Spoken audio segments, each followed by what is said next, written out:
ഹരേ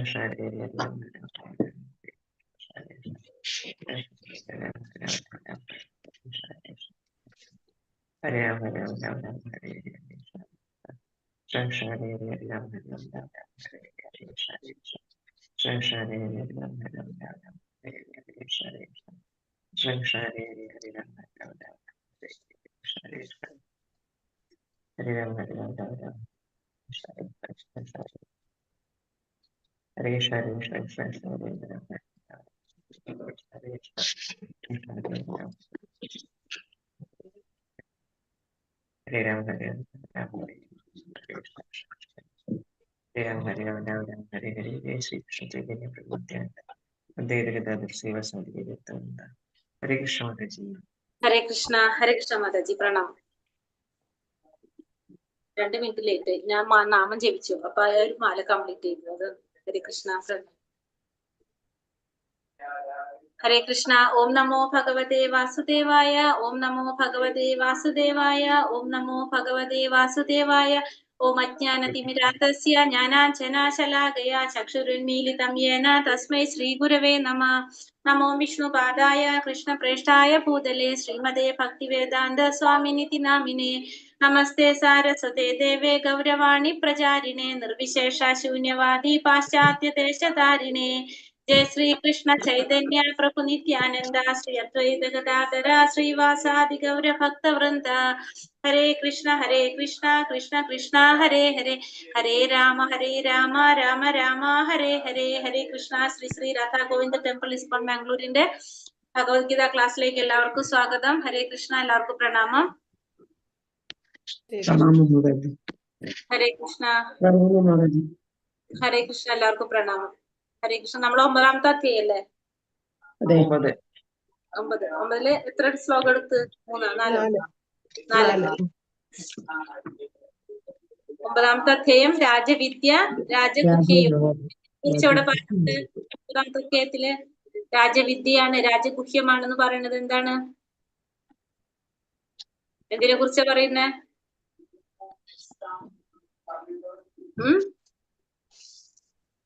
രാജവിദ്യ, വിദ്യകളുടെ രാജാവും രഹസ്യങ്ങളിൽ ഏറ്റവും രഹസ്യമായിട്ടുള്ള കാര്യം അതെന്താണ്?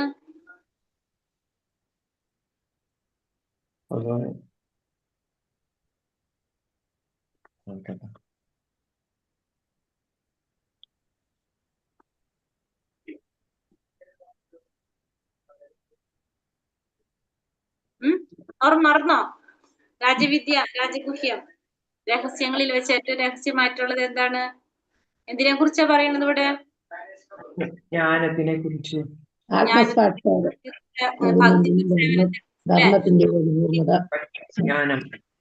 ഭക്തിയുത സേവനത്തെ കുറിച്ചാണ് പറയുന്നത്. ഭക്തിയെ കുറിച്ചാ പറയുന്നത്. എന്താണ്? ഭക്തിയുത സേവനത്തെ കുറിച്ചാണ് പറയുന്നത്.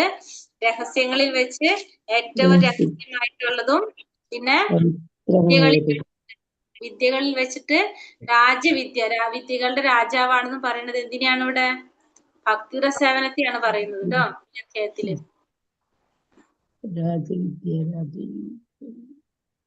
രാജവിദ്യയാണ് രാജഗുഹ്യമാണെന്ന് പറയുന്നത്. അധ്യായം എടുക്കട്ടെ.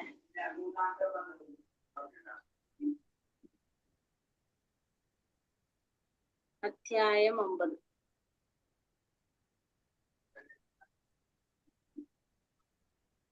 श्रील प्रभुपाद की जय. श्री श्री राधा गोविंद की जय. श्रील प्रभुपाद की जय.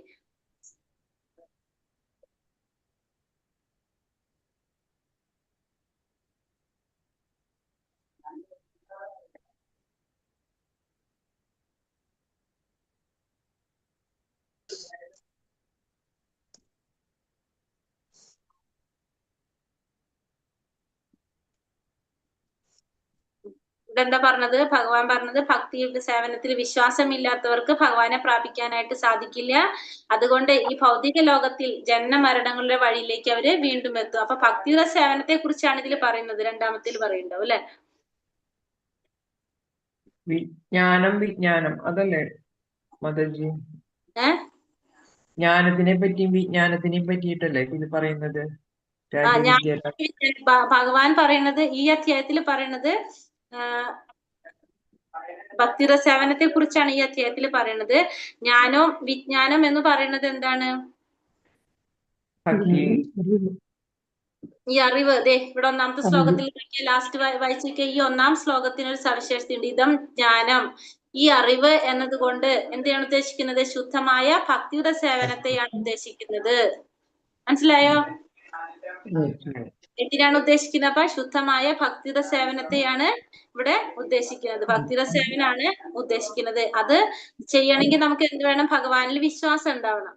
അപ്പൊ പറയുന്നത് ഭഗവാനിൽ വിശ്വാസം ഇല്ലാത്തവർക്ക് ഭഗവാനെ പ്രാപിക്കാനായിട്ട്, അല്ലെങ്കിൽ ഈ ഭക്തിയുടെ സേവനത്തിൽ വിശ്വാസം ഇല്ലാത്തവർക്ക് ഭഗവാനെ പ്രാപിക്കാനായിട്ട് സാധിക്കില്ല. ഹേ ശത്രുഞ്ജയ, അതുകൊണ്ട് അവർ ഈ ഭൗതിക ലോകത്തിൽ ജനന മരണങ്ങളുടെ വഴിയിലേക്ക് വീണ്ടും എത്തുന്നു എന്നാണ് പറയുന്നത്. അപ്പൊ ഭക്തിയുടെ സേവനത്തിൽ വിശ്വാസമില്ലാത്തവർക്ക്, ഭഗവാനിൽ വിശ്വാസം ഇല്ലാത്തവർക്ക് എന്ത് ചെയ്യാൻ സാധിക്കില്ല? അവർക്ക് പരിപൂർണത നേടാനായിട്ട് സാധിക്കില്ല.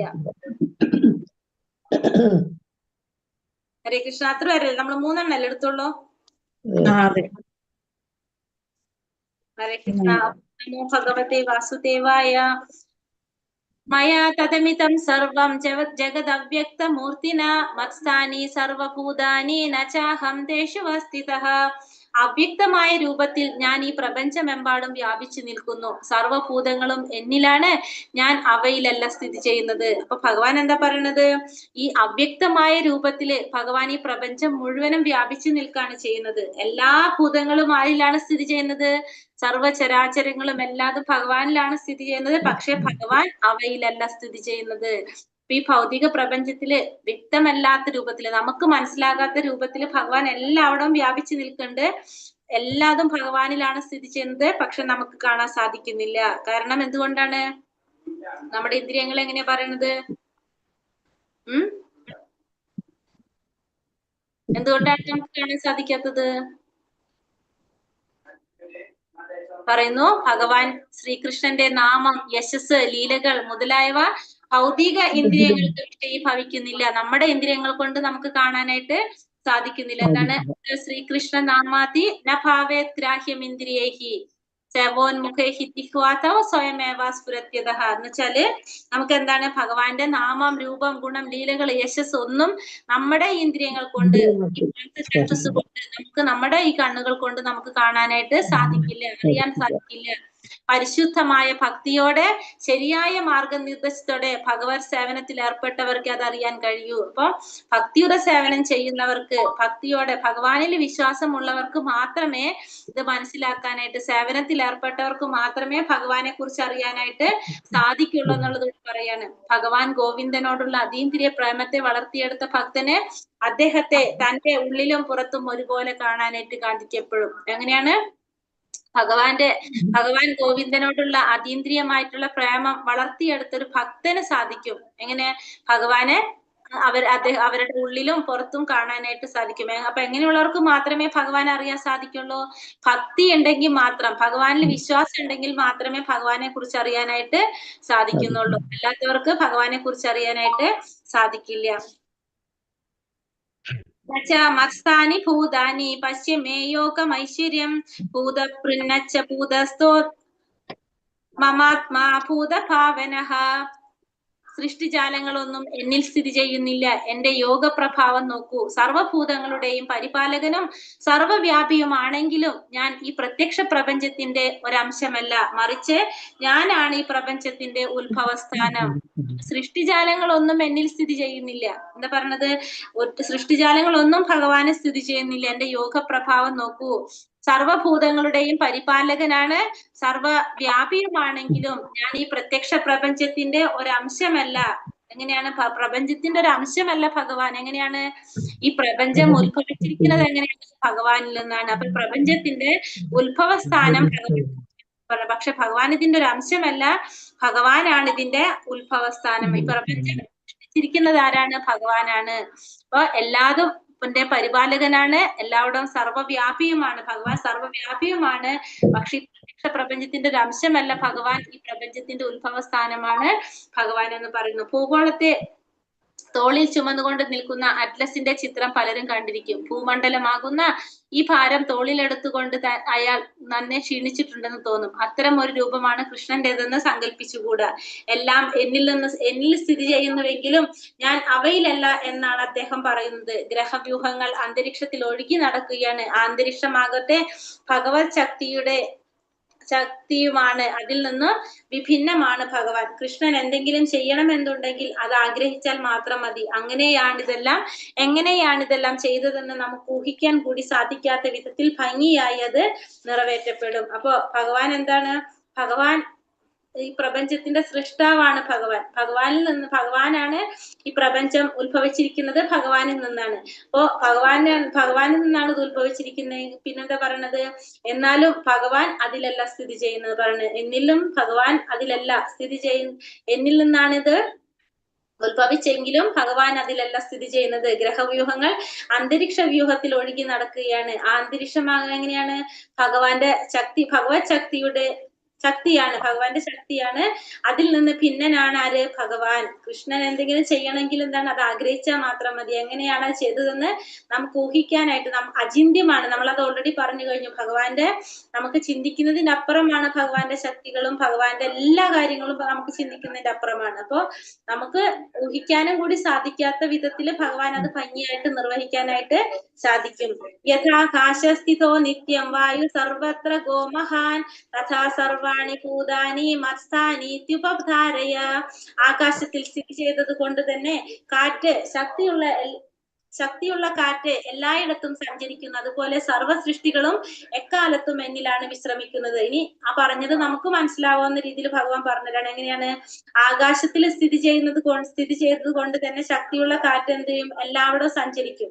അതേപോലെ സർവ്വ സൃഷ്ടികളും എക്കാലത്തും എന്നിലാണ് വിശ്രമിക്കുന്നത് എന്ന് പറയാണ് ഇവിടെ. അപ്പൊ ആകാശത്തിലെ വായു, ആ കാറ്റ് എങ്ങനെ ചെയ്യുന്നത്? ഭീമമായ ഈ ഭൗതിക പ്രപഞ്ചം എങ്ങനെ ഭഗവാനെ സ്ഥിതി ചെയ്യുന്നുവെന്ന് ഒരു സാധാരണ മനുഷ്യൻ ഊഹിക്കാനായിട്ട് സാധിക്കില്ല. ഭഗവാന്റെ ഹിതം അനുസരിച്ചല്ലാതെ ഒരു പുൽക്കൊടി പോലും ഇളകുന്നില്ല. ആ ഇച്ഛാശക്തിക്ക് അധീനപ്പെട്ടാണ് ഏതൊന്നിന്റെയും പ്രവർത്തനം. ജീവജാലങ്ങളുടെ സൃഷ്ടിയും സ്ഥിതിയും സംഹാരവും നടക്കുന്നത്. അപ്പൊ ഇവിടെ കാറ്റിനെ പറ്റി അതിൽ പറഞ്ഞിട്ടില്ല. അപ്പൊ ഇവിടെ പറയാം. അപ്പൊ വായുവിന്റെ ചലനം എങ്ങനെയാണ് പറയണത്? സർവ്വ പദാർത്ഥങ്ങളും ചലിക്കുന്നു. നമുക്ക് ആ ചലനം കൊണ്ട് നമുക്ക് സാധ്യമാക്കും. മറ്റുള്ളത് ചലിക്കുമ്പോൾ നമുക്ക് മനസ്സിലാക്കും നമുക്ക് അവിടെ എന്തുണ്ടെന്ന്, വായു ഉണ്ടെന്ന്. പക്ഷെ നമുക്കത് ഒരിക്കലും എന്ത് ചെയ്യാൻ സാധിക്കുന്നില്ല? കാണാൻ സാധിക്കുന്നില്ല. പക്ഷെ അത് ആകാശത്തിൽ തന്നെ സ്ഥിതി ചെയ്യണം. അതിന്റെ അപ്പുറത്തേക്ക് അത് കടക്കുന്നില്ല. അതേപോലെ തന്നെയാണ് ഭഗവാന്റെ കാര്യം പറയുന്നത്. ഭഗവാനാണ്. എല്ലാതും ഭഗവാനെ ആശ്രയിച്ചിരിക്കുകയാണ്. എല്ലാതും ഭഗവാന്റെ ഹിതം അനുസരിച്ച് അല്ലാതെ ഒരു പുൽക്കൊടിക്ക് പോലും ഇറങ്ങാനായിട്ട് സാധിക്കില്ല. അപ്പൊ നമ്മൾ ഈ ആകാശത്തില് ഉള്ള ആ വായു അത് അവിടെ നിന്ന് പിന്നെ വരുന്നില്ല. പക്ഷെ അവിടെ നമുക്കത് കാണാനും സാധിക്കില്ല. പക്ഷെ ഓരോ വസ്തുക്കളുടെ ചലനത്തിലൂടെയാണ് നമുക്കത് മനസ്സിലാക്കാനായിട്ട് സാധിക്കുന്നത്. അതേപോലെ തന്നെയാണ് ആരും? ഭഗവാൻ എന്ന് പറയാണ്. സർവഭൂതാനി കൗന്ദേയ പ്രകൃതിം യാന്തി മാമികാം കൽപക്ഷയേ പുനഃസ്ഥാനി കൽപാദോ വിസൃജാമ്യഹം. കുന്തിപുത്ര, ഓരോ കൽപ്പത്തിന്റെയും അവസാനത്തിൽ ഈ ഭൗതികാവിർഭാവങ്ങളെല്ലാം എന്നിൽ പ്രവേശിക്കുന്നു. അടുത്ത കൽപ്പം ആരംഭിക്കുമ്പോൾ ഞാൻ അവയെ വീണ്ടും എന്റെ ശക്തിയാൽ സൃഷ്ടിക്കുകയും ചെയ്യുന്നു. മനസ്സിലായുള്ളത്? അപ്പൊ എന്താണ് പറഞ്ഞത്? കുന്തിപുത്ര അർജുനനോട് പറയാണ് ഓരോ കൽപ്പത്തിന്റെയും അവസാനത്തില്. അപ്പൊ ഓരോ കൽപ്പം അവസാനിക്കുമ്പോഴും, കൽപ്പം എന്ന് വെച്ചാൽ എന്താണ് അറിയില്ലേ? കൽപ്പം ഒരു മന്നന്തരം, 14 മന്നന്തരം. പിന്നെ വേറെ എന്താ പറയാ?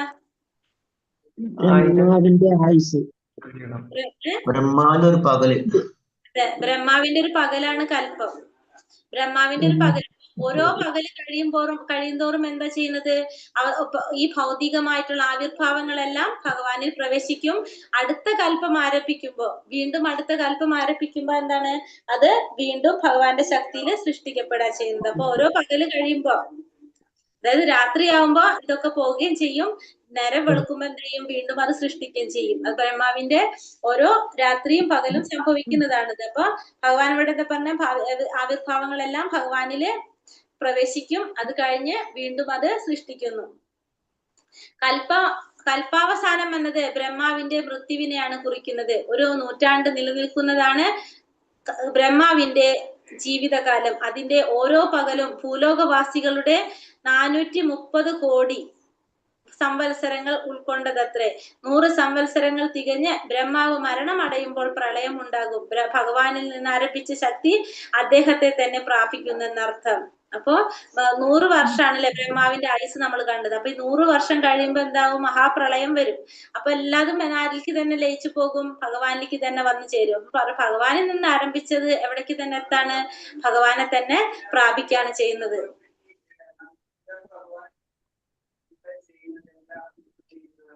പ്രകൃതിം സോമവഷ്ടഭ്യ വിസൃജാമി പുനഃ പുനഃ ഭൂതഗ്രാമമിമം ക്ലിസ്ന അവശ്യം പ്രകൃതിർവശാത്. പ്രപഞ്ച പ്രവർത്തനം എന്റെ അധീനതയിലാണ്.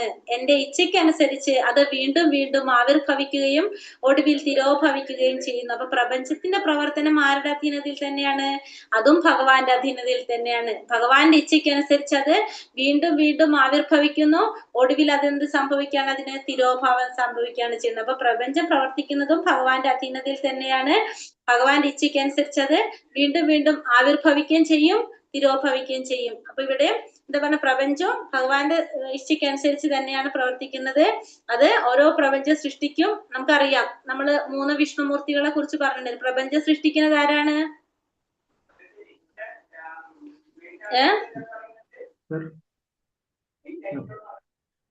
ഭഗവാന്റെ കാരണോദകശായി വിഷ്ണു അല്ലെ. കാരണോദകശായി വിഷ്ണു പ്രപഞ്ച സൃഷ്ടിക്ക് കാരണമാകാണ്. അതിനുശേഷം പിന്നെ എന്താണ്? ഗർഭോദകശായി വിഷ്ണുവായിട്ട് ആ പ്രപഞ്ചത്തിൽ എന്താണ്? ആ പ്രപഞ്ചത്തിൽ ഉൾപ്പോകുന്നു. അതിനുശേഷം പിന്നെ ആരാണ് പിന്നെ വരുന്ന വിഷ്ണു? ക്ഷീരോദകശായി വിഷ്ണു അല്ല, എല്ലാവരുടെ ഹൃദയത്തിലും പരമാത്മാ രൂപത്തിലിരിക്കുന്ന വിഷ്ണു. അപ്പൊ പ്രപഞ്ചത്തിന്റെ സൃഷ്ടി നടത്തും. അതിനുശേഷം എന്താണ് പറയുന്നത്? ആരംഭിക്കുന്നത്, ആവിർഭവിക്കുന്നതും തിരോഭവിക്കുകയും ഒക്കെ ചെയ്യുന്നത് ഭഗവാന്റെ ഇച്ഛയ്ക്കനുസരിച്ചാണ്. ഭഗവാന്റെ പുരുഷാവതാരങ്ങളാണ് ഇതൊക്കെ ചെയ്യുന്നത്. അപ്പൊ കാരണോദകശായി വിഷ്ണു ഭഗവാന്റെ പുരുഷാവതാരാണ് അല്ലെ. കാരണസമുദ്രത്തിൽ കിടക്കുന്ന അദ്ദേഹം, കാരണസമുദ്രത്തിൽ നിന്ന് ആ ഭഗവാനിൽ നിന്നാണ് എന്ത് വരുന്നത്? ഈ പ്രപഞ്ചം ഉളവാക്കുന്നത്. ഓരോ പ്രപഞ്ചത്തിലും ആര് പോകാണ്? ഗർഭോദകശായി വിഷ്ണു പോകും. ഇവിടെ ഉണ്ടാവുന്നത് നോക്കട്ടെ. ഭഗവാന്റെ അധമശക്തിയുടെ ആവിഷ്കാരമാണ് പ്രപഞ്ചം. ഭഗവാന്റെ ആദി പുരുഷാവതാരമായ മഹാവിഷ്ണു, അതായത് നമ്മൾ പറഞ്ഞ കാരണോദകശായി വിഷ്ണു, കാരണസമുദ്രത്തിൽ കിടക്കുന്ന അദ്ദേഹത്തിന്റെ ഉച്ഛ്വാസങ്ങളിൽ നിന്നാണ് എണ്ണമറ്റ പ്രപഞ്ചങ്ങൾ ഉണ്ടാകുന്നത്. ഓരോ പ്രപഞ്ചത്തിലും ഗർഭോദകശായി വിഷ്ണുവിന്റെ രൂപത്തിൽ ഭഗവാൻ വീണ്ടും പ്രവേശിക്കുന്നു. അങ്ങനെയാണ് ഓരോ പ്രപഞ്ചവും സൃഷ്ടിക്കപ്പെടുന്നത്. വിവിധ ജീവാത്മാക്കളുടെ വാസനകൾക്ക് അനുയോജ്യമായാണ് സൃഷ്ടി നടത്തുന്നത്. അതുകൊണ്ട് ഭഗവാൻ അതിൽ പെട്ടുപോകുന്നില്ല. അപ്പൊ എന്താണ് ഇവിടെ പറഞ്ഞത്? നമുക്ക് മനസ്സിലായി. കാരണോദകശായി വിഷ്ണുവിന്റെ ആഭിമുഖ്യത്തിൽ എന്ത് നടക്കാണ്? ഇവിടെ പ്രപഞ്ചങ്ങൾ ഉണ്ടാക്കുന്നു. അതിലേക്ക് ആരുൾപ്പുകാണ്? വിഷ്ണുമൂർത്തിയായിട്ടുള്ള ഗർഭോദകശായി വിഷ്ണു അതിലേക്ക് പ്രവേശിക്കുകയാണ് ചെയ്യുന്നത്. അങ്ങനെയാണ് പ്രപഞ്ചത്തില് പ്രവർത്തനങ്ങൾ നടക്കുന്നത്. പിന്നെന്താ പറഞ്ഞ, വിവിധ ജീവാത്മാക്കളുടെ വാസനകൾക്ക് അനുയോജ്യമായാണ് സൃഷ്ടി നടത്തുന്നത്. നമുക്കറിയാം, നമ്മുടെ ഓരോരുത്തരുടെ കർമ്മം ചെയ്തതിന്റെ അല്ലെങ്കിൽ നമ്മുടെ ആഗ്രഹത്തിന്റെ ബേസിലാണ്. അതുകൊണ്ട് തന്നെ ഭഗവാൻ അതിലൊരു ബന്ധവും ഇല്ല. അതിന്റെ എല്ലാ ഉത്തരവാദിത്വം ആർക്ക് തന്നെയാണ്? നമുക്ക് തന്നെയാണെന്ന് ഓൾറെഡി ഭഗവാൻ പറഞ്ഞിട്ടുണ്ട് അല്ലെ. നച മാം താനി കർമാണി നിപതന്തി ധനഞ്ജയ ഉദാസീന വദാസീന അസക്തം തേഷു കർമ്മസു. ധനഞ്ജയ, ഈ കർമ്മങ്ങൾക്കൊന്നും തന്നെ എന്നെ ബന്ധിക്കുവാൻ കഴിയില്ല. ഒരു ഭൗതിക പ്രവർത്തനങ്ങളോടും ബന്ധപ്പെടാതെ ഉദാസീനനെ പോലെ സ്ഥിതി ചെയ്യുകയാണ് ഞാൻ. അപ്പൊ അർജുനനോട് പറയാണ്, ഈ കർമ്മങ്ങൾക്കൊന്നും തന്നെ എന്നെ ബന്ധിക്കുവാൻ കഴിയില്ല. അപ്പൊ ഈ ചെയ്യുന്ന കർമ്മങ്ങളൊന്നും ആരെ ബന്ധിക്കുന്നതല്ല? ഭഗവാനെ ബന്ധിക്കുന്നതല്ല. ഒരു ഭൗതിക പ്രവർത്തനത്തിനോടും ബന്ധപ്പെടാതെ ഭഗവാൻ എങ്ങനെയാണ് പറയണത്? ഉദാസീനെ പോലെയാണെന്ന് പറയാ. അപ്പൊ ഭഗവാൻ ഒന്നും ചെയ്യാത്ത പോലെയാണ് നമുക്ക് ഫീൽ ചെയ്യുന്നത്. കാരണം ഈ കർമ്മങ്ങളൊന്നും ഭഗവാനെ ബാധിക്കുന്നതല്ല എന്നിവിടെ ഭഗവാൻ പറയാണ്. സൃഷ്ടിയിലെ ഭൗതിക ക്രിയകളിൽ ഉദാസീനനാണ് അദ്ദേഹം. അപ്പൊ ഭഗവാൻ ഉദാസീനനെ പോലെയാണ്. ഉദാസീനവത എന്ന വാക്ക് ഈ ഉപേക്ഷാഭാവത്തെ കുറിക്കുന്നു. പ്രകൃതി പ്രക്രിയകളുടെ ഓരോ സൂക്ഷ്മാംശവും അദ്ദേഹത്തിന് അധീനമാണെങ്കിലും ഉദാസീനനെ പോലെയാണ് ഭഗവാന്റെ നില. ഇവിടെ ഭഗവാൻ, നമുക്കറിയാം, ഭഗവാൻ ഒരു പ്രവൃത്തിയും ചെയ്യില്ല എന്നാണ് നമ്മൾ വിചാരിക്കുന്നത്. പക്ഷെ ആധ്യാത്മിക ലോകത്തിൽ നിരന്തരം പ്രവർത്തിച്ചു കൊണ്ടിരിക്കുകയാണ് ആര്? ഭഗവാൻ എപ്പോഴും ചെയ്തുകൊണ്ടിരിക്കുകയാണ്. അപ്പൊ നമുക്ക് തോന്നുന്നതാണ് ഭഗവാൻ ഉദാസീനനെ പോലെയാണെന്ന് നമുക്ക് തോന്നും, ഉപേക്ഷാഭാവത്തിലാണെന്ന് തോന്നും. പക്ഷെ അത് എങ്ങനെയാണ് പറയുന്നത്? ഒരു നമ്മൾ അരബറ ജഡ്ജി തന്റെ കൽപ്പന പ്രകാരം, ജഡ്ജി എന്താണ് ചെയ്യുന്നത്, ഒരു കോർട്ടിലെ ജഡ്ജി എങ്ങനെയാണ്, അദ്ദേഹത്തിന്റെ കൽപ്പന പ്രകാരമാണ് പലതും അവിടെ സംഭവിക്കുന്നത്. ഒരാളെ തൂക്കിക്കൊല്ലാൻ വിധിക്കും, മറ്റൊരാളെ തടവിലാക്കും, അങ്ങനെ പലതരത്തിലുള്ള ശിക്ഷകളൊക്കെ നൽകും. പക്ഷെ എങ്കിലും ആ ജഡ്ജി ഇതിലൊക്കെ എന്താണ്, യാതൊരു ബന്ധവുമില്ല, ഉദാസീനനാണെന്നാ പറയുന്നത്. കാരണം അത് എന്താ ചെയ്യുന്നത് അവിടെ അദ്ദേഹം, അതിന്റെ ലാഭോ നഷ്ടോ ഗുണോ ദോഷോ അതൊന്നും അവരെ ബാധിക്കുന്നില്ല, ഈ ജഡ്ജിയെ ബാധിക്കുന്നില്ല. തന്റെ കർത്തവ്യം ചെയ്യുന്നു, തന്റെ കടമ ചെയ്യുന്നു എന്ന് മാത്രമുള്ളൂ അവിടെ. അതേപോലെ തന്നെയാണ് ഇവിടെ ഭഗവാന്റെ സ്ഥിതിയും. ഭഗവാൻ ഇതൊക്കെ ചെയ്യുന്നുണ്ടെങ്കിലും ഭഗവാൻ ഇതൊന്നും ബന്ധമില്ല, ഭഗവാൻ ഇതായിട്ട് യാതൊരു ബന്ധവും ഭഗവാന് വരുന്നില്ല. ജീവാത്മാക്കൾ തന്താങ്ങളുടെ മുൻ കർമ്മങ്ങൾക്കനുസരിച്ച് വ്യത്യസ്ത ജീവഗണങ്ങളിൽ പിറവിയെടുക്കുന്നു. ഇക്കാര്യത്തിൽ ഭഗവാൻ ഒരിക്കലും ഇടപെടാറില്ല.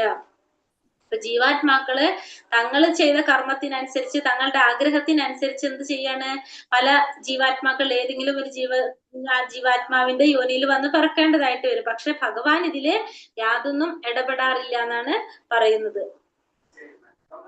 മയാധ്യക്ഷേണ പ്രകൃതി സൂയത്തെ സചരാചരം ഹേതുനാനേന കൗന്ദേയ ജഗത് വിപരിവർത്തതേ.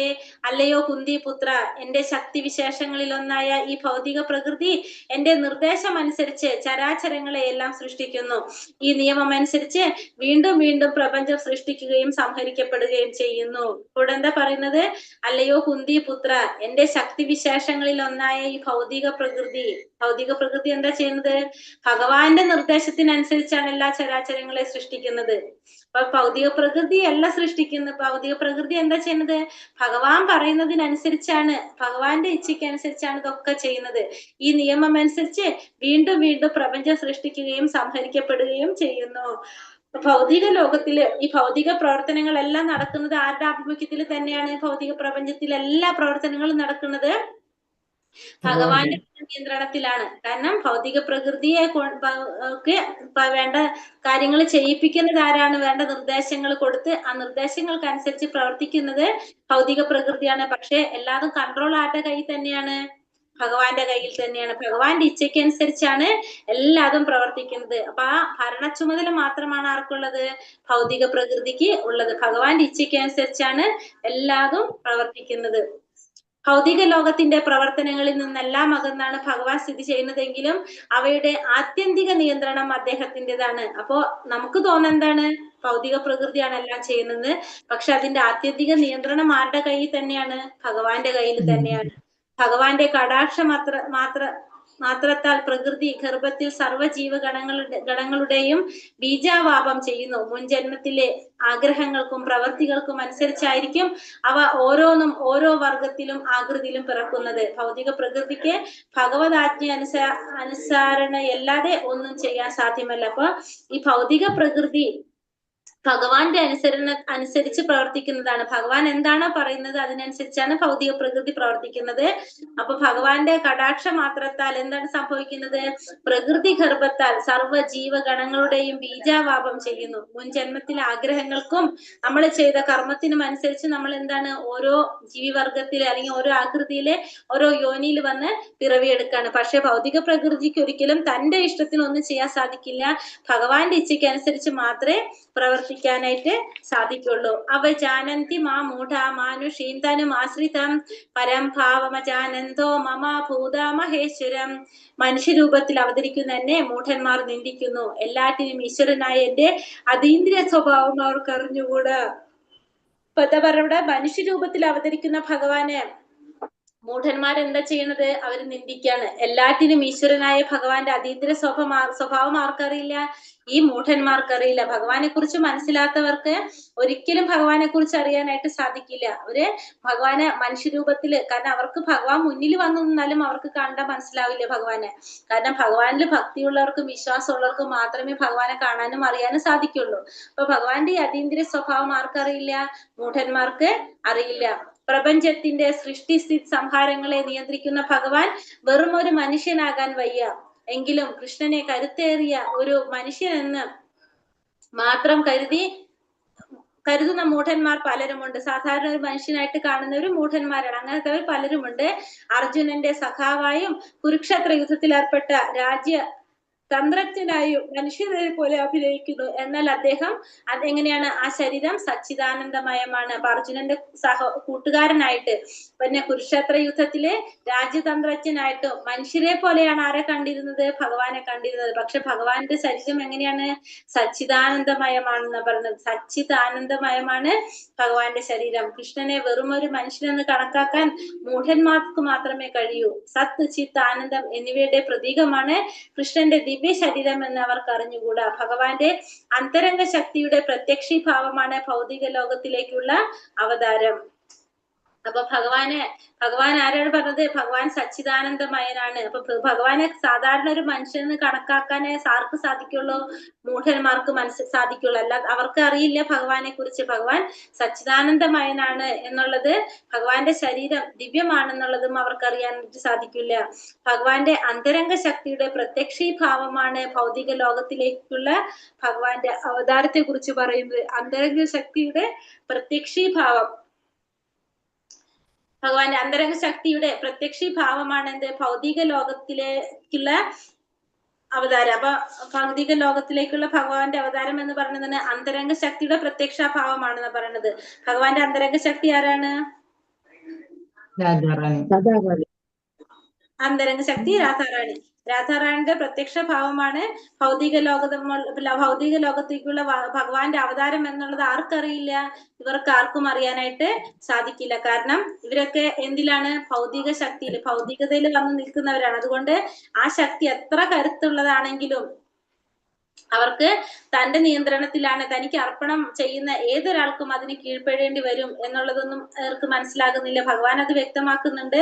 പക്ഷെ എന്താ പറയാ, മമ മായാതുരത്തിയ, കൃഷ്ണന് സമർപ്പണം ചെയ്യാതെ ഈ ഭൗതിക ശക്തിയുടെ സ്വാധീന വലയത്തിൽ നിന്ന് രക്ഷപ്പെടാനാവില്ല എന്നുള്ളത് ഇവിടെ പറയുന്നുണ്ട് ഭഗവാൻ. അപ്പൊ ഭൗതിക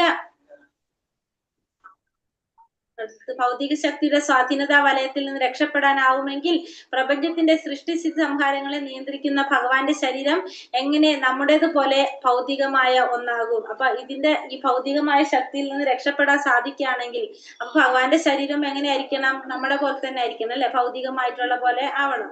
അപ്പൊ അങ്ങനെയല്ലല്ലോ രക്ഷപ്പെടാനാവുമെങ്കിൽ പ്രപഞ്ചത്തിന്റെ സൃഷ്ടിസ്ഥിതി സംഹാരങ്ങളെ നിയന്ത്രിക്കുന്ന ഭഗവാന്റെ ശരീരം എങ്ങനെ നമ്മുടെ പോലെ ഭൗതികമായിട്ടുള്ളതാവുന്നാണ് ചോദിക്കുന്നത്. അങ്ങനെയല്ലല്ലോ. നിരാകാരവാദികൾക്കും സകാരവാദികൾക്കും ഇടയിൽ ഒരു വിവാദ വിഷയമാണ് ഭഗവാന്റെ മനുഷ്യരൂപത്തിലുള്ള ഈ അവതാരം. അപ്പൊ ഈ രണ്ട് കൂട്ടർക്കും, സകാരവും നിരാകാരം, ഇവര് തമ്മിലുള്ള ഒരു വിവാദ വിഷയമാണ് എന്ത്? ഭഗവാന്റെ മനുഷ്യരായിട്ടുള്ള അവതാരം. ക്ഷേത്രത്തിലുള്ള ഭഗവാന്റെ അർച്ചനാമൂർത്തിയെ മാത്രം ആരാധിക്കുകയും മറ്റു ജീവജാലങ്ങളെ അവഗണിക്കുകയും ചെയ്യുന്ന കനിഷ്ഠ ഭക്തന്റെ വിഗ്രഹാരാധന വ്യർത്ഥമാണ്.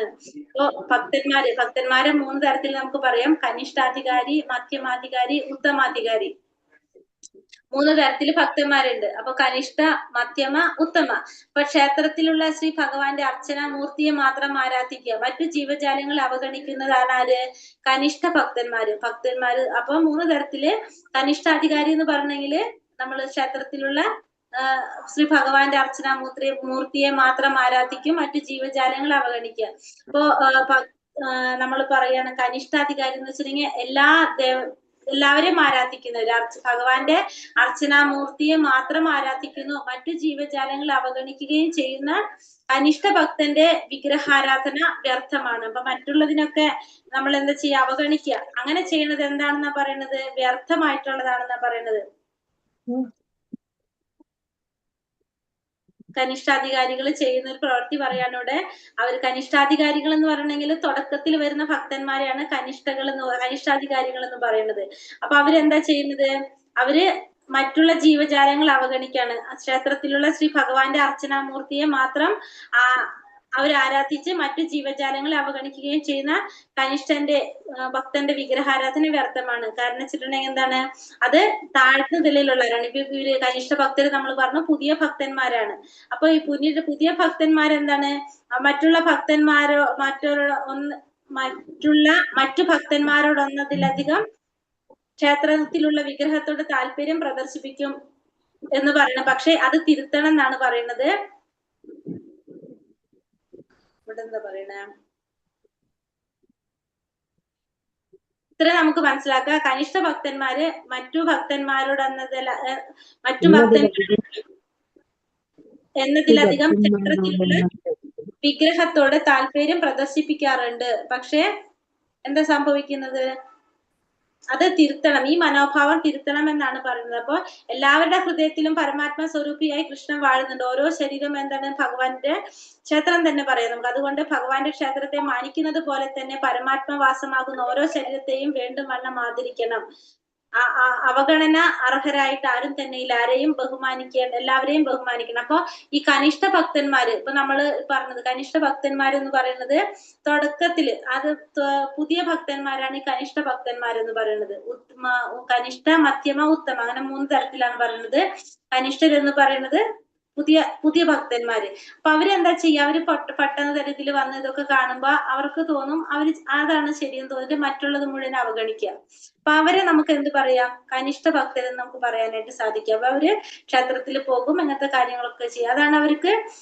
അതാണ് നമ്മൾ പറഞ്ഞ ഈ കനിഷ്ഠ ഭക്തന്മാരെ കുറിച്ച് പറഞ്ഞത്. പിന്നെ മധ്യമ, ഉത്തമ, അത് നമ്മൾ പിന്നീട് പഠിക്കുന്നുണ്ട്, ഡീറ്റെയിൽ ആയിട്ട് 3ാമത്തെ ലെവലിൽ വരുന്നുണ്ട്. അപ്പൊ നമുക്ക് പറയാം ഉത്തമാധികാരികൾ എന്ന് വെച്ച് കഴിഞ്ഞാൽ എപ്പോഴും ഭഗവാനെ മാത്രം ഭഗവത് ചെയ്യുന്നവരാണ് ഉത്തമാധികാരികള്. അങ്ങനെയാണ് വരുന്നത്. അപ്പൊ ഇവര് തുടക്കത്തിലുള്ളവര് ഉത്തമം എന്ന് വെച്ചിട്ടുണ്ടെങ്കിൽ ശ്രേഷ്ഠമായിട്ടുള്ളത്. അതിന്റെ ഇടയിൽ വരുന്നതാണ് മധ്യമം. മോഘാശ മോഘ കർമാണോ മോഘജ്ഞാന വിചേതസഃ രാക്ഷസീം ആസുരീം ചൈവ പ്രകൃതി മോഹിനീം ശ്രുതഃ. ഇങ്ങനെ മോഹിതരായവർ ആസുരങ്ങളും വാദപരങ്ങളുമായ ആശയങ്ങളാൽ ആകൃഷ്ടരാകുന്നു. ആ വ്യാമോഹാവസ്ഥയിൽ മുക്തിയെക്കുറിച്ചുള്ള പ്രതീക്ഷകളും ഫലോദിഷ്ട കർമ്മങ്ങളും ജ്ഞാനാർജനവും എല്ലാം പാഴായി പോകും. അപ്പൊ ഇങ്ങനെ മോഹിതരായി കഴിഞ്ഞാൽ എന്താണ്? ഇങ്ങനെ മോഹിതരായവര് ആസുരങ്ങളായിട്ടുള്ള നിരീശ്വരവാദപരങ്ങളായിട്ടുള്ള ആശയങ്ങളിൽ ആകൃഷ്ടരായിട്ട് അവരെന്ത് ചെയ്യും? മുക്തിയെ കുറിച്ചൊക്കെ ചിന്തിച്ചത് അവര് മറന്നുപോകും. അവര് ചെയ്തത് എന്തിനാണെന്നുള്ളത് തന്നെ അവര് മറന്നുപോകും. പിന്നെ ഫലോദിഷ്ട കർമ്മങ്ങളും ജ്ഞാനാർജനവും എല്ലാം പാഴായി പോകും. അവർ ഇത്ര നാള് ചെയ്ത ഫലോദിഷ്ട ഫലം ആഗ്രഹിച്ചുകൊണ്ട് ചെയ്ത കർമ്മങ്ങള് അല്ലെങ്കിൽ ജ്ഞാനം നേടാൻ വേണ്ടിയിട്ട് ചെയ്ത കാര്യങ്ങളൊക്കെ എന്താണ്? അവരുടെ അതൊക്കെ പാഴായിട്ട് പോകും. കൃഷ്ണാവബോധം നേടി ഭക്തിപരിതമായ സേവനത്തിൽ ഏർപ്പെട്ടവരെന്ന് ഭാവിക്കുന്ന പലർക്കും കൃഷ്ണൻ എന്ന സത്യമെന്ന് ഉള്ളുകൊണ്ട് അംഗീകരിക്കാൻ കഴിഞ്ഞിട്ടില്ല. അപ്പൊ കൃഷ്ണാവബോധം നേടിയിട്ട് ഭക്തിഭരിതമായ സേവനത്തിൽ ഏർപ്പെട്ടിരിക്കുന്നവ പലർക്കും എന്താണ്? ഭഗവാനാണ് പരമസത്യം എന്ന് അംഗീകരിക്കാൻ ഇതുവരെ കഴിഞ്ഞിട്ടില്ല എന്നാ പറഞ്ഞ. ഫലം ഉദ്ദേശിച്ച് കർമ്മങ്ങൾ ചെയ്യുകയും ഭൗതിക ബന്ധങ്ങളിൽ നിന്ന് മുക്തി നേടാൻ ആശിക്കുകയും ചെയ്യുന്നവർക്കും പരമദിവ്യോത്തമ പുരുഷനായ കൃഷ്ണനെ അവഗണിക്കുകയാൽ തോൽവിക്കേ വഴിയുള്ളൂ. അപ്പൊ ഫലം ഉദ്ദേശിച്ചുകൊണ്ട് കർമ്മം ചെയ്യുക, പിന്നെ ഭൗതിക ബന്ധങ്ങളിൽ നിന്ന് മുക്തി നേടാൻ ആശിക്കുകയും ചെയ്യുന്നവർക്കും ഭഗവാൻ പരമദിവ്യോത്തമ പുരുഷനായ കൃഷ്ണനെ അവഗണിച്ചു കഴിഞ്ഞാൽ എന്താണ് വരുന്നത്? അവിടെ തോൽവിയാണ് വരുന്നത്. ഭൗതിക ദേഹത്തിൽ നിന്ന് മുക്തനായാൽ പിന്നെ താനും ഭഗവാനും തമ്മിൽ യാതൊരു വ്യത്യാസവുമില്ല എന്നും കൃഷ്ണനുമായി ഈ വിധത്തിൽ ഐക്യം പ്രാപിക്കാമെന്ന് തെറ്റിദ്ധരിച്ച് ചെയ്യുന്ന ശ്രമം വ്യാമോഹത്തിൽ തന്നെ അവസാനിപ്പിക്കാൻ ഇടയുള്ളൂ. അപ്പൊ നമ്മൾ ഈ ഭൗതികമായിട്ടുള്ള ദേഹത്തിൽ നിന്ന് നമുക്ക് മുക്തി നേടിക്കഴിഞ്ഞാൽ ഭഗവാനും നമ്മളും തമ്മിൽ യാതൊരു വ്യത്യാസമില്ല എന്ന് ചിന്തിക്കാം. പിന്നെ കൃഷ്ണനുമായി വിധത്തിൽ ഐക്യം പ്രഖ്യാപിക്കാമെന്ന് തെറ്റിദ്ധരിച്ച് ചെയ്യുന്ന ശ്രമം അത് എന്തിനാ അവസാനിപ്പിക്കുന്നത്? നമുക്ക് വ്യാമോഹത്തിൽ എത്തിക്കുകയുള്ളൂ. നമ്മള് കൃഷ്ണന്റെ ശരീരം ഭൗതികമാണെന്ന് കരുതുന്നവരെ ബഹിഷ്കരിക്കണം. അവരുടെ മുഖത്ത് നോക്കാനിടയായാൽ ഉടനെ തന്നെ ദോഷവിമുക്തിയായി ഗംഗയിൽ സ്നാനം ചെയ്യണം. അപ്പൊ എത്ര വലിയ തെറ്റാണ് എന്ത്? ഭഗവാന് അപരാധാണെന്ന് പറയുന്നത്. ഭഗവാൻ ഒരു മനുഷ്യനായിട്ട് കാണുന്നത് എന്താണ്? അപരാധമാണ്. അപ്പൊ ഭൗതിക ശരീരമാണ് ഭഗവാന്റെ എന്ന് ചിന്തിക്കുന്നത് ഏറ്റവും വലിയ തെറ്റാണ്. അപ്പൊ അങ്ങനെ കരുതുന്നവരെ ബഹിഷ്കരിക്കണം. അവരെ നോക്കിക്കഴിഞ്ഞാൽ നമ്മൾ എന്താ പറഞ്ഞ? ഗംഗയിൽ സ്നാനം ചെയ്യണം എന്ന് പറഞ്ഞു. അപ്പൊ അത്രയും വലിയൊരു അപരാധമാണ് എന്ത്? ഭഗവാനെ നമ്മളൊരു സാധാരണ മനുഷ്യനായിട്ട് കാണാൻ ശ്രമിക്കുന്നത്. മഹാത്മനസ്തു മാം പാർത്ഥ ദൈവീം പ്രകൃതിം ആശ്രിതാഃ ഭജന്തെ അനന്യ മനസ്സോ ജ്ഞാതോ ഭൂതാദിമവ്യയം. അല്ലയോ പാർത്ഥ, വ്യാമോഹം ബാധിക്കാത്ത വിശിഷ്ടാത്മാക്കൾ ദൈവിക പ്രകൃതിയാൽ സുരക്ഷിതരാണ്. സർവഭൂതങ്ങൾക്കും ആദികാരണവും അവ്യയനുമായ പുരുഷനാണ് ഞാനെന്നറിഞ്ഞുകൊണ്ട് അവർ എപ്പോഴും ഭക്തിപൂർവ്വം എന്റെ സേവനത്തിൽ മുഴുകുന്നു. വല്ലയോ പാർത്ഥ, വ്യാമോഹം ബാധിക്കാത്ത വിശിഷ്ടാത്മാക്കൾ എന്താണ്? ദൈവിക പ്രകൃതിയാൽ സുരക്ഷിതരാണ്. സർവഭൂതങ്ങൾക്കും ആദികാരണവും അവ്യയനുമായ പരമപുരുഷനാണ് ഞാനെന്നറിഞ്ഞുകൊണ്ട് അവർ എപ്പോഴും ഭക്തിപൂർവ്വം എന്റെ സേവനത്തിൽ ഏർപ്പെട്ടുകൊണ്ടിരിക്കുന്നു. അവരാരാണ് സുരക്ഷിതരാക്കുന്നത്? ഭഗവാന്റെ അന്തരംഗ ശക്തിയായിട്ടുള്ള രാധാറാണി. അതായത് ഏത് മായയാണ്? യോഗമായ. യോഗമായ ഭഗവാൻ എന്ത് ചെയ്യാണ്? ദൈവിക വ്യാമോഹം ബാധിക്കാത്ത വിശിഷ്ട ആത്മാക്കളെ ആര് സംരക്ഷിക്കുകയാണ്? ദൈവിക പ്രകൃതിയാൽ സുരക്ഷിതരാണ്. ഭഗവാന്റെ അന്തരംഗ ശക്തി അല്ലെങ്കിൽ യോഗമായ സുരക്ഷിതരാണ്. അവർ എന്താ പറഞ്ഞ സർവ്വഭൂതങ്ങൾക്കും ആദികാരണവും അധീനമായ പരമപുരുഷനാണ് ഞാനെന്നറിഞ്ഞുകൊണ്ട് അവർ എപ്പോഴും ഭക്തിപൂർവം എന്റെ സേവനത്തില് ഏർപ്പെട്ടുകൊണ്ടിരിക്കുന്നു. ഭഗവാൻ ശ്രീകൃഷ്ണനെ സ്വയം സമർപ്പിക്കുന്ന ഒരാൾ തൽക്ഷണം തന്നെ ഭൗതിക പ്രകൃതിയുടെ അധികാര പരിധിക്ക് അതീതനാകും. അപ്പൊ ഭഗവാന് സമർപ്പിച്ചു കഴിഞ്ഞാൽ നമ്മൾ എന്തായി മാറും? ഭൗതിക പ്രകൃതിയുടെ അധികാര പരിധിക്ക് അതീതമാകും നമ്മള്. അപ്പൊ നമ്മള് പിന്നെന്താണ് അവിടെ? ഭഗവാന്റെ നമ്മുടെ ഏത് മായയിൽ നിന്ന് നമ്മൾ രക്ഷപ്പെടും? ഭഗവാന് സമർപ്പിച്ചു കഴിഞ്ഞാൽ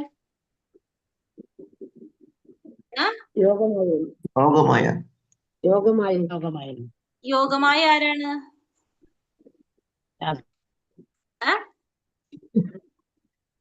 യോഗമായ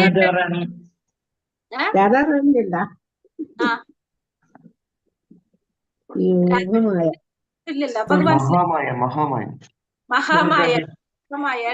മഹാമായ എന്ന് വെച്ചാൽ ആരാണ്? നമ്മളെ ദുർഗാദേവി. ഭഗവാന് സ്വയം സമർപ്പിച്ചു കഴിഞ്ഞ് നമ്മള് ഭൗതിക പ്രകൃതിയുടെ അധികാര പരിധിക്ക് അതീതരാകും. അതായത് ഭൗതിക പ്രകൃതി ആരുടെ കയ്യിലാണ് ഇരിക്കുന്നത്? ഭൗതിക പ്രകൃതിയുടെ സംരക്ഷകാരാണ്? പ്രപഞ്ചത്തിന്റെ ദുർഗാദേവി. ഭഗവാനാണ്. പക്ഷെ ഭഗവാൻ ആർക്കാണ് അതിന്റെ നിയന്ത്രണം കൊടുത്തിരിക്കുന്നത്? ദുർഗാദേവിക്കാണ്. അപ്പൊ നമ്മൾ ദുർഗാദേവിയുടെ അധികാരത്തിൽ നിന്ന് നമ്മൾ രക്ഷപ്പെടും ഭഗവാന് സ്വയം സമർപ്പിച്ചു കഴിഞ്ഞാൽ. പിന്നെ നമ്മളപ്പോ ആരുടെ സംരക്ഷണത്തിലാകും? അപ്പൊ യോഗമായയുടെ സംരക്ഷണത്തിലാകും. അന്തരംഗ ശക്തിയുടെ, ഭഗവാന്റെ അന്തരംഗ രാധാറാണിയുടെ സംരക്ഷണത്തിലാകും. ആരുടെ സാന്നിധ്യത്തിൽ നിന്ന് രക്ഷപ്പെടും? ദുർഗാദേവി. യോഗമായ രാധാറാണിയും മഹാമായ ദുർഗാദേവിയും. മറ്റേത് യോഗമായ എന്ന് പറയുന്നത് ആരാണ്? യോഗമായ ദുർഗാദേവി. യോഗമായ രാധാറാണി, മഹാമായ ദുർഗാദേവി. യോഗമായ രാധാറാണി. യോഗമായ രാധാറാണി, മഹാമായ ദുർഗാദേവി. അപ്പൊ ഭഗവാന് സ്വയം സമർപ്പിച്ചു കഴിഞ്ഞാൽ നമ്മളെ യോഗമായയുടെ അധീനതയിൽ വരും. ആരിൽ നിന്ന് മാറും? നമ്മുടെ ദുർഗാദേവിയിൽ നിന്ന്, മഹാമായയിൽ നിന്ന് നമുക്ക് കടക്കാനായിട്ട് സാധിക്കും. പരിധിക്ക് അപ്പുറത്താവും നമ്മള്. ഭൗതിക പ്രകൃതിയുടെ അധീനതയിൽ നിന്ന് മുക്തി നേടിയ ഉടനെ തടസ്ഥ ശക്തി എന്ന നിലയിൽ ജീവാത്മാവ് ആധ്യാത്മിക പ്രകൃതിയുടെ സംരക്ഷണത്തിൽ എത്തിച്ചേരുന്നു. അപ്പൊ ഭൗതിക പ്രകൃതിയുടെ അധീനതയിൽ നിന്ന് മുക്തി നേടിക്കഴിഞ്ഞാൽ നമുക്ക് എവിടേക്ക് എത്താൻ സാധിക്കാണ്? ആധ്യാത്മിക പ്രകൃതിയുടെ സംരക്ഷണത്തിൽ എത്തിച്ചേരാണ് ചെയ്യുന്നത്. ജീവാത്മാവ് ആധ്യാത്മിക പ്രകൃതിയുടെ സംരക്ഷണത്തിൽ എത്തിച്ചേരുന്നു. അപ്പൊ ഭൗതിക പ്രകൃതിയിൽ നിന്ന് മാറി എവിടേക്ക് എത്തി? ആധ്യാത്മിക പ്രകൃതിയിൽ എത്തും. എങ്ങനെയാണെങ്കിൽ നമുക്ക് മുക്തി കിട്ടിക്കഴിഞ്ഞാൽ, ഭൗതിക പ്രകൃതിയുടെ അധീനതയിൽ നിന്ന് മുക്തി നേടിക്കഴിഞ്ഞാൽ ഉടനെ തന്നെ ജീവാത്മാവ് ആധ്യാത്മിക പ്രകൃതിയുടെ സംരക്ഷണത്തിൽ എത്തിച്ചേരും.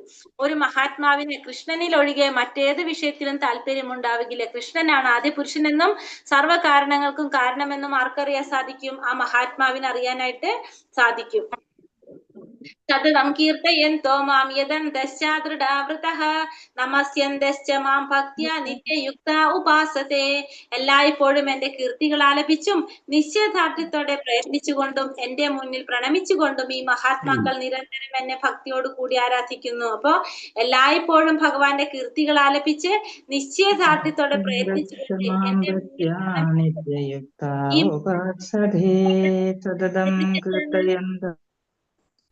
നിരന്തരം ഭക്തിയോടെ ഭഗവാനെ ആരാധിച്ചു കൊണ്ടിരിക്കുകയാണ്. അപ്പൊ എല്ലായ്പ്പോഴും എന്ത് ചെയ്യണം? സതതം കീർത്തയന്തോ മാം, എല്ലായ്പ്പോഴും എന്ത് ചെയ്യാണ്? കീർത്തിച്ചു കൊണ്ടിരിക്കുക. ഭഗവാനെ കീർത്തിച്ചു കൊണ്ടിരിക്കുന്നു. അതുപോലെ തന്നെ ഭഗവാനെ പ്രണമിച്ചു കൊണ്ടിരിക്കുക. അങ്ങനെയാണ് നമുക്ക് എന്ത് ചെയ്യാൻ സാധിക്കുന്നത്? ഭക്തിയോടെ ഭഗവാനെ ആരാധിക്കുന്നത്. ഭക്തൻ നിരാകാരവാദിയല്ല. ഭക്തൻ എപ്പോഴും എന്താണ്? ഭഗവാന്റെ ആ വ്യക്തി രൂപത്തെയാണ് ആരാധിക്കുന്നത്. ഭക്തൻ ഒരിക്കലും ആരല്ല? നിരാകാരവാദിയല്ല. സ്തുതിക്കുക എന്നാൽ പരമപുരുഷനെ കീർത്തിക്കുക, അവിടുത്തെ പുണ്യനാമങ്ങൾ സങ്കീർത്തനം ചെയ്യുക, സനാതന വിഗ്രഹം സനാതന രൂപത്തെ വർണ്ണിക്കുക, ദിവ്യ ഗുണങ്ങളെയും അസാധാരണ ലീലകളെയും പ്രകീർത്തിക്കുക എന്നിവയൊക്കെയാണ്. അപ്പൊ ഭഗവാനെ സ്തുതിക്കുക എന്ന് പറഞ്ഞ എന്താണ്? ഭഗവാന്റെ പുണ്യനാമം, രൂപം, ലീല ഇതിനെ കുറിച്ച് വർണ്ണിക്കുക, പിന്നെ ഭഗവാന്റെ ഗുണങ്ങളെ കുറിച്ചും ലീലകളെ കുറിച്ചൊക്കെ കീർത്തിക്കുക. ഇതിനെയാണ് നമ്മൾ എന്ത് പറയുന്നത്? സ്തുതിക്കുക എന്ന് പറയുന്നത്. ഭഗവാന്റെ നിരാകാര ഭാവമാണ് ഏത്? ബ്രഹ്മജ്യോതിസ് അല്ലെ? ബ്രഹ്മജ്യോതിസ് എന്ന് വെച്ചിട്ടുണ്ടെങ്കിൽ ഭഗവാന്റെ നിരാകാര രൂപമാണ് ബ്രഹ്മജ്യോതിസ്. അതിൽ തൽപരരായവനെ ഭഗവത്ഗീത മഹാത്മാവായി ഗണിച്ചിട്ടില്ല. അപ്പൊ ബ്രഹ്മത്തിൽ ലയിക്കുന്നവരെ നമ്മൾ ഒരിക്കലും ആരെന്നും പറയുന്നില്ല? മഹാത്മാക്കൾ എന്ന് പറയുന്നില്ല. ഭക്തിയുടെ സേവനം ആയാസരഹിതമാണ്. കർക്കശമായ തപശ്ചര്യയോ വ്രതമോ ഇതിന് ആവശ്യമില്ല. നിപുണനായൊരു ആധ്യാത്മിക ഗുരുവിന്റെ സഹായം ഉണ്ടെങ്കിൽ ആർക്കും, ഗൃഹസ്ഥനായാലും സന്യാസിയായാലും ബ്രഹ്മചരിയായാലും ശരി, ഈ ലോകത്തിൽ എവിടെ ഏത് അവസ്ഥയിലിരുന്നാലും ഭഗവത് ഭക്തിയോടെ ഈ സേവന കർമ്മം നിർവഹിക്കാം.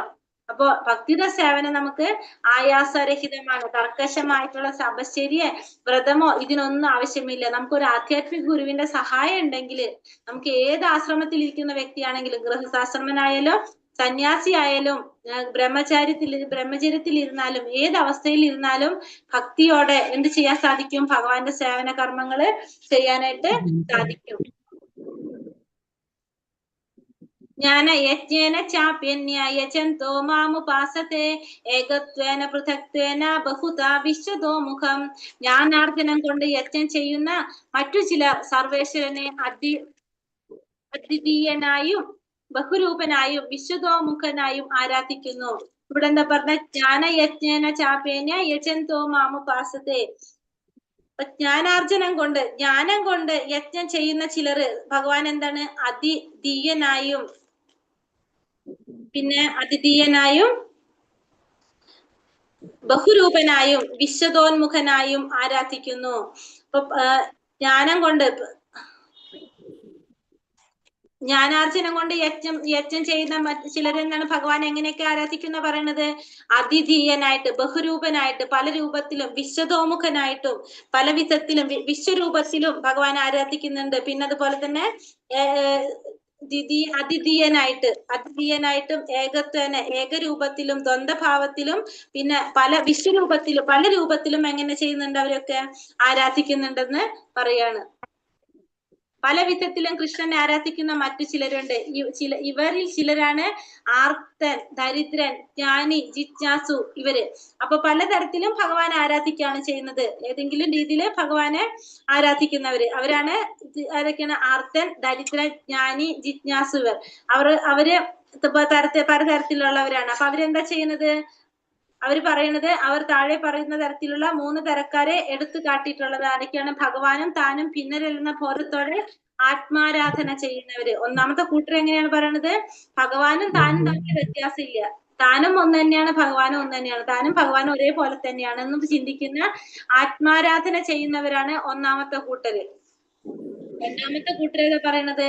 ഭഗവാനെ ഏതെങ്കിലും ഒരു രൂപത്തിൽ വിഭാവനം ചെയ്ത് അതിനെ ആരാധിക്കുന്നത്. ഭഗവാന്റെ ഏതെങ്കിലും ഒരു രൂപത്തില് സ്വന്തമായിട്ട് അവര് വിഭാവനം ചെയ്തിട്ട് ആ രൂപത്തെ ആരാധിക്കുക. അതാണ് രണ്ടാമത്തെ കൂട്ടര്. മൂന്നാമത്തതോ ഭഗവാന്റെ വിശ്വരൂപത്തെ ആരാധിക്കുന്നവര്. അങ്ങനെ 3 തരത്തിലാണ് പറയുന്നത്. പക്ഷെ ഭക്തന്മാർ ഇതിലൊന്നും പെടില്ല അല്ലെ? ഭക്തന്മാർ എന്താ ചെയ്യുന്നത്? ഭഗവാന്റെ ഏത് രൂപത്തെ ആരാധിക്കുന്നത്? വിശ്വരൂപത്തെ. ഭഗവാന്റെ ഏത് രൂപത്തെയാണ് ഭക്തന്മാർ ആരാധിക്കുന്നത്? വിശ്വരൂപത്തെയാണോ? എന്നാലോചിച്ച്. ചതുർബാഹു. ഭക്തന്മാർക്ക് ഏത് രൂപമാണ് ഇഷ്ടം?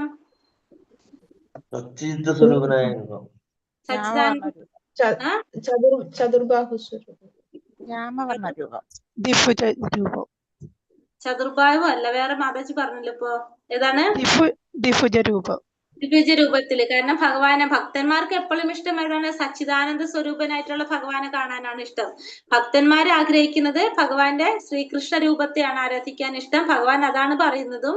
ഇപ്പൊ ഭഗവാന്റെ വിശ്വരൂപത്തെ ആരാധിക്കുന്നവർ എങ്ങനെയാണ് പറഞ്ഞത്? ഈ ദ്വന്ദ്വ രീതിയിൽ ചിന്തിക്കുന്നവരാണ് ഭഗവാന്റെ വിശ്വരൂപത്തെ ആരാധിക്കുന്നതും പിന്നെ ഈ പറഞ്ഞതൊക്കെ പറഞ്ഞത്. അപ്പൊ ഭഗവാന്റെ ഏത് രൂപത്തെ ആരാധിക്കാനാണ് എല്ലാവരും ഭക്തന്മാർ ആഗ്രഹിക്കുന്നപ്പോഴും ഭഗവാന്റെ സച്ചിദാനന്ദ സ്വരൂപനായിട്ടുള്ള ശ്രീകൃഷ്ണ രൂപത്തെ ആരാധിക്കാനാണ് ഭക്തരെപ്പോഴും ആഗ്രഹിക്കുന്നത്. ഇപ്പൊ ഇവിടെ പറഞ്ഞത് പല വിധത്തില് ഭഗവാനെ ആരാധിക്കുന്നത്.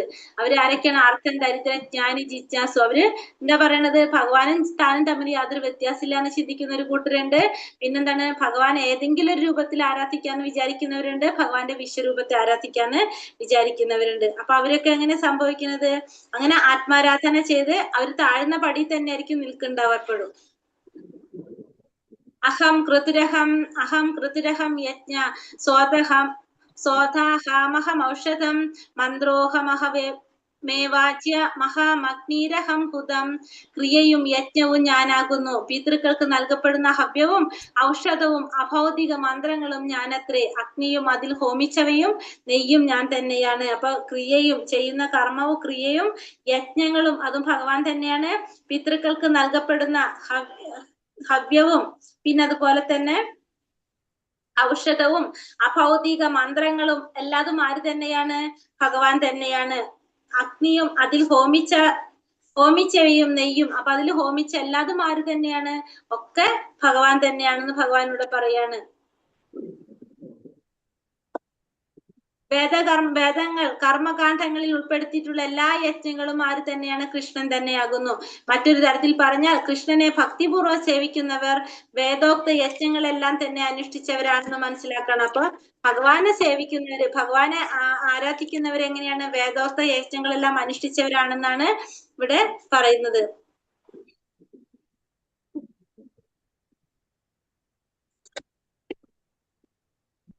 പിതാഹമസ്യ ജഗതോ മാതാ ധാതാ പിതാമഹഃ വേദ്യം പവിത്രം ഓംകാരം ഋക്സാമയജുരേവച. ലോകത്തിന്റെ അമ്മയും അച്ഛനും രക്ഷകനും പിതാമഹനും ഞാൻ തന്നെയാണ്. അറിയേണ്ടതും എന്നെ കുറിച്ച് പവിത്രമാകുന്നതും പ്രണവവും ഋക് സാമ യജുർവേദങ്ങളും എല്ലാം ആര് തന്നെയാണ്? ഭഗവാൻ തന്നെയാണ്. അപ്പൊ ലോകത്തിന്റെ അച്ഛനും അമ്മയും രക്ഷകനും പിതാമഹനും എല്ലാം ഭഗവാൻ തന്നെ. അറിയേണ്ടതും ഭഗവാനെ കുറിച്ച് പവിത്രമാകുന്നതും സാമവേദവും ഋഗ്വേദവും പിന്നെ അതുപോലെ തന്നെ പ്രണവവും യജുർവേദവും എല്ലാം ആര് തന്നെയാണ്? ഭഗവാൻ തന്നെയാണെന്ന് ഭഗവാന്റെ പറയാണ്. സകല ചരാചരങ്ങളും അടങ്ങിയ പ്രത്യക്ഷ പ്രപഞ്ചം മുഴുവൻ കൃഷ്ണന്റെ ശക്തികളുടെ വിവിധ പ്രവർത്തനങ്ങളാണ്. അപ്പൊ ഈ പ്രത്യക്ഷ പ്രപഞ്ചം, സകല ജീവജാലങ്ങളുമുള്ള ഈ പ്രത്യക്ഷ പ്രപഞ്ചം ഭഗവാന്റെ ശക്തികളുടെ വിവിധ പ്രവർത്തനങ്ങളാണ്. അച്ഛൻ, അമ്മ എന്നീ നിലകളിൽ പ്രത്യക്ഷപ്പെടുന്ന ജീവാത്മാക്കളെല്ലാം കൃഷ്ണൻ അല്ലാതെ മറ്റാരുമല്ല. അപ്പൊ നമ്മള് അച്ഛൻ, അമ്മ എന്നീ നിലകളിൽ പ്രത്യക്ഷപ്പെടുന്ന ജീവാത്മാക്കൾ എല്ലാം ആരാണ് പറഞ്ഞത്? ഭഗവാൻ അല്ലാതെ വേറെ ആരുമല്ല. വേദങ്ങളിൽ നിന്ന് ലഭിക്കുന്ന വിജ്ഞാനം കൃഷ്ണാവബോധത്തിലേക്കുള്ള ആദ്യത്തെ കാൽവെപ്പ് മാത്രമേ ആകുന്നുള്ളൂ. അപ്പൊ കൃഷ്ണാവബോധത്തിലേക്കുള്ള ആദ്യത്തെ കാൽവെപ്പാണ് എന്ത്? നമുക്ക് ഈ വേദങ്ങളിൽ നിന്ന് കിട്ടുന്ന ആ ഒരു വിജ്ഞാനം എന്ന് പറയുന്നത്. 20 വരെ എടുക്കാൻ പറ്റുന്ന 19 അല്ലേ? എടുക്കാലോ. ഗതിർ കർത്താ പ്രഭു സാക്ഷി നിവാസ ശരണം സുഹൃർ പ്രഭവ പ്രളയ സ്ഥാനം നിധാനം ബീജമവ്യയം. ലക്ഷ്യവും ഭരണകർത്താവും പ്രഭുവും സാക്ഷിയും വാസസ്ഥാനവും ആശ്രയവും ഉറ്റമിത്രവും ഞാനാകുന്നു. സൃഷ്ടിയും സംഹാരവും എല്ലാറ്റിന്റെയും അടിസ്ഥാനവും ശാശ്വതമായ ബീജവും ഞാൻ തന്നെ. അപ്പൊ ലക്ഷ്യവും ആരാണ്? ഭഗവാനാണ്. ഭരണകർത്താവ് ഭഗവാനാണ്. പ്രഭു ഭഗവാനാണ്. എല്ലാത്തിന്റെയും സാക്ഷി ഭഗവാനാണ്. വാസസ്ഥാനം, ആശ്രയം, ഉറ്റമിത്രവും എല്ലാതും ആര് തന്നെയാണ്? ഭഗവാൻ തന്നെയാണ്. അപ്പൊ സൃഷ്ടിയും സംഹാരം എല്ലാറ്റിന്റെ അടിസ്ഥാനവും ശാശ്വതമായിട്ടുള്ള ബീജവും എല്ലാം ആര് തന്നെ? എല്ലാതും ഭഗവാൻ തന്നെയാണ്. ഒന്നും വേറെ ആരുമില്ല. എല്ലാതും ഭഗവാനാണ്. ഭഗവാനിലൂടെയാണ് എല്ലാതും നടക്കുന്നത്. എല്ലാം സംഭവിക്കുന്നത് ഭഗവാനിലൂടെ തന്നെയാണ്. ദേവന്മാരെ പ്രാപ്യസ്ഥാനങ്ങളാക്കുന്നവരും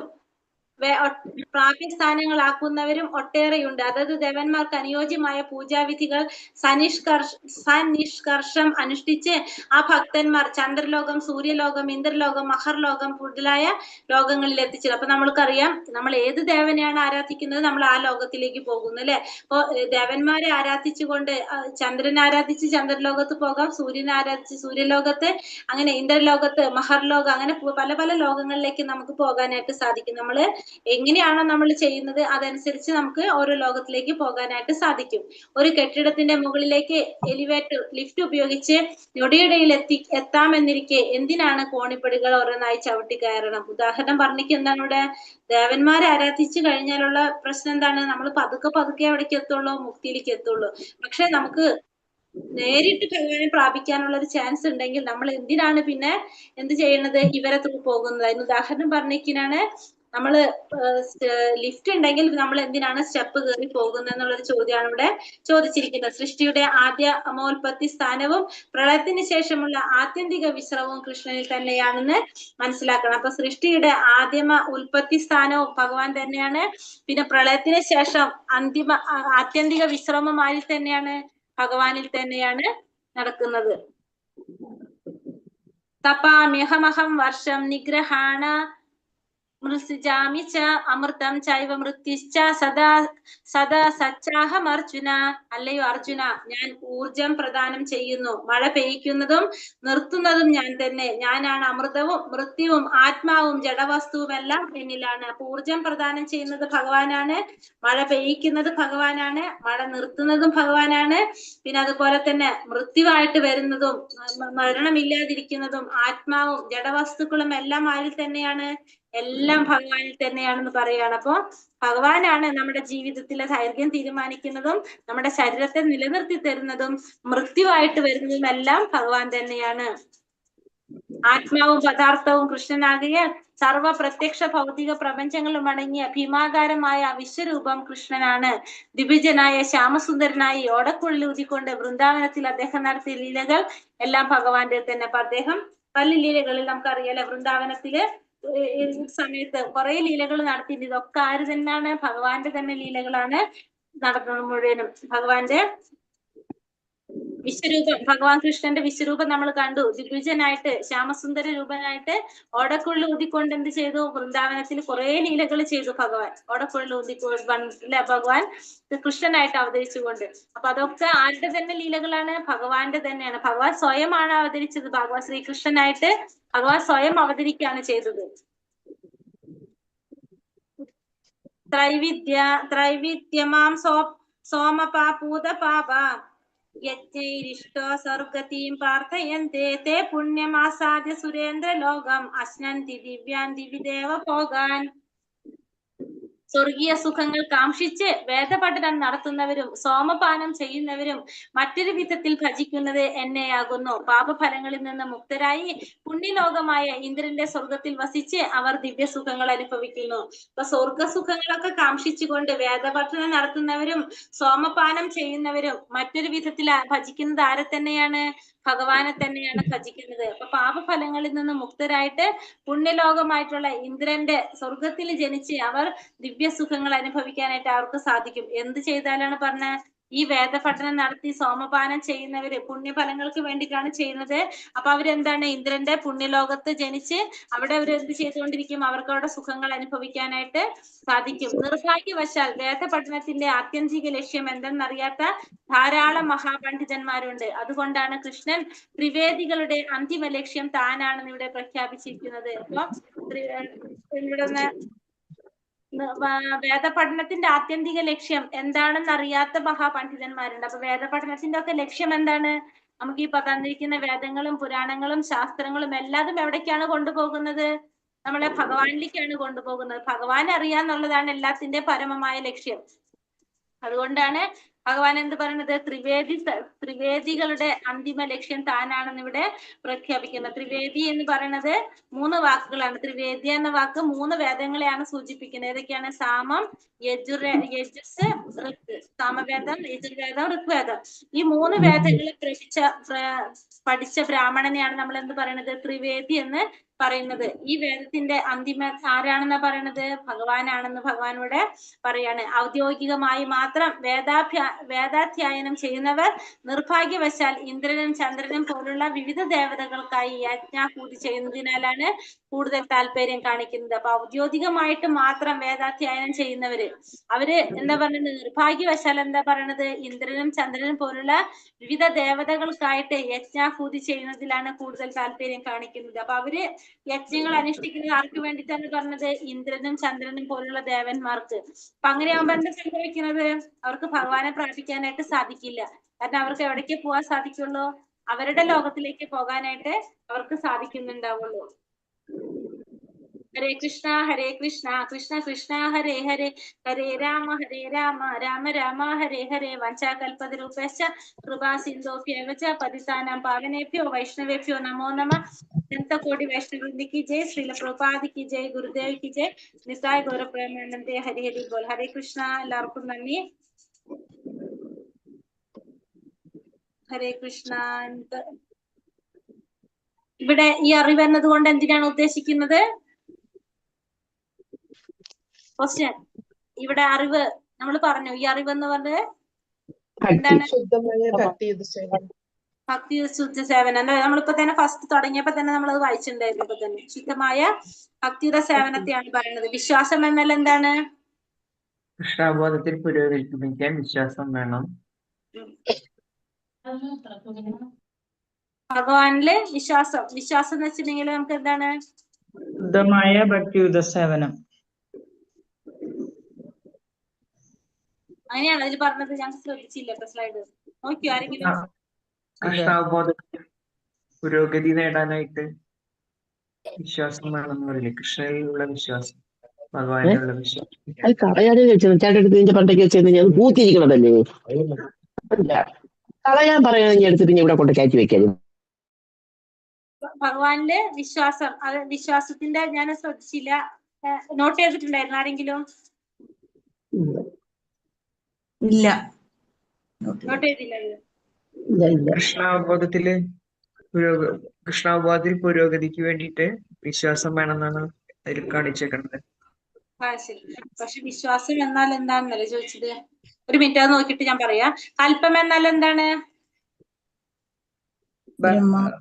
ബ്രഹ്മാവിന്റെ ഒരു പകൽ ഇതൊരു പകലാണ് കൽപ്പം എന്ന് പറയുന്നത് ആയുസ് ബ്രഹ്മാവിന്റെ ആയുസ് എത്രയാണ് 100 വർഷം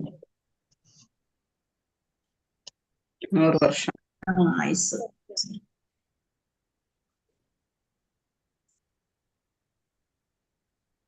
മഹാത്മാക്കൾ അതെടുത്തോ ഭഗവാനെ നിരന്തരം എങ്ങനെ ആരാധിക്കുന്നു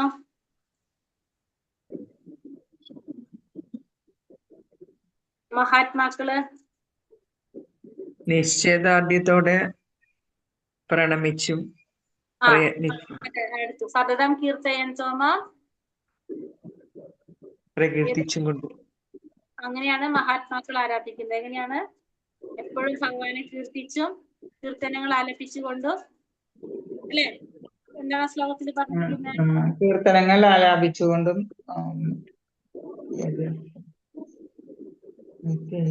സതതം കീർത്തയന്തോ മാം